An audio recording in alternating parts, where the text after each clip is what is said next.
Баршаңызға сәлем, құрметті менің көрермендерім, каналыма қош келдіңіздер.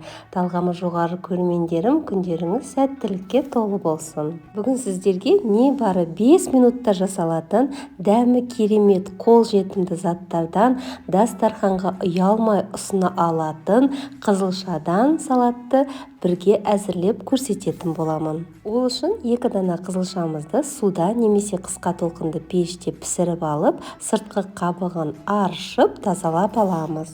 2 дана салатқа арналған қызыл пиязымыздың да қабығын аршып тазалап аламыз. Қабығы аршылған заттарымызды алдымен қызылшамызды майда тор көздерге, яғни кубиктарға турап аламыз.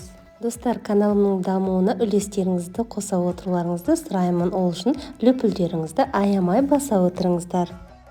Дәл қызылша секілді қызыл пиязымызды да майда тор көздерге тураймыз.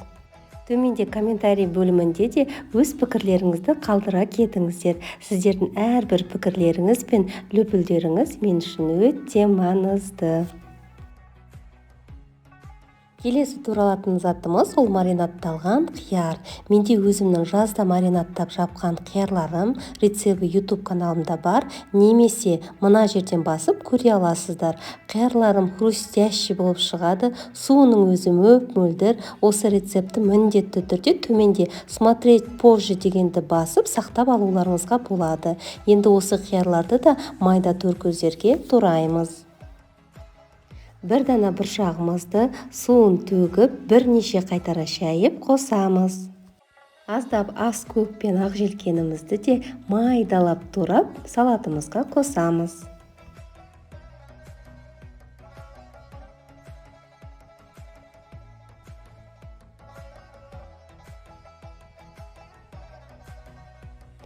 Тадымына қарай тұз, бұрыш және кішкене зәйтүн майын қосып, салатымызды жақсылап араластырамыз.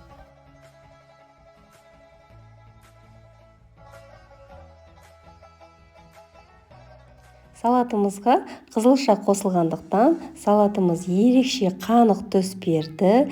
Жақсылап араластырып алғаннан кейін осы салатымызды дастарханға ұсынылатын тарелкамызға салып ұсына беруімізге болады. Осымен біздің небары 5 минутта қолжетімді заттардан жасалатын, дәмі керемет болып шығатын, дастарханға ұялмай ұсына алатын қызылшадан жаңа салатымыз дайын. Видеоны соңына дейін қарағандарыңызға көп рахмет. Сіздермен болған Нұржамал.